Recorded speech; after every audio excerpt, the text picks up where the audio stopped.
Here's how to teach your dog to sit with targeting. First, begin with your body and hands in a calm and neutral position. Ask your dog for attention and click and treat for this. Take your hand palm side up and move it above and back over your dog's head.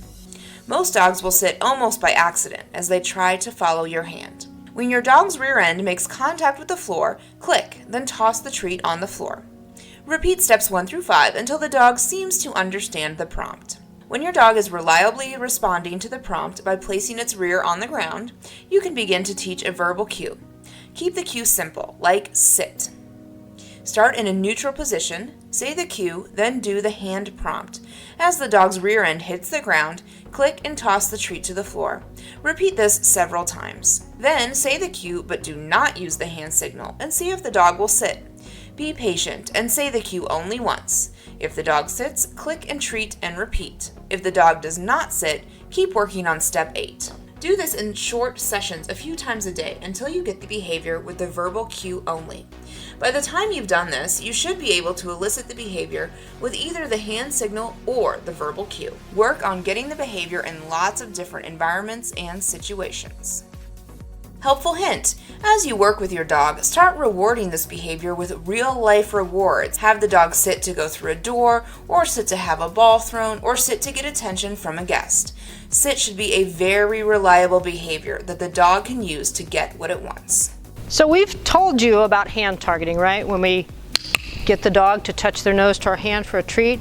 Now we're going to start using that behavior to create other behaviors. So we're going to teach the dog sit, and we're going to teach it initially with a hand signal. The way that we start that is with hand targeting. So if I take my flat hand and I go, she has to look up at my hand, and so automatically her rear end goes down. And then I'll ask her to touch, and then I'll ask her to.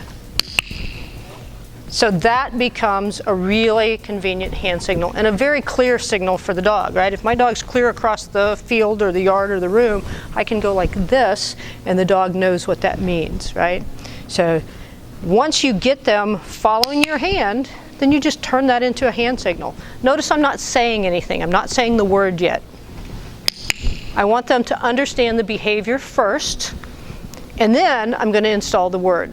So if I want her to learn the word, I'm going to go make sure that's good and clear for her, and then I'll say the word first. So I'll say sit. She thought I threw something, right? I'll get her back with the hand target, and I'll try again. Sit, just like that.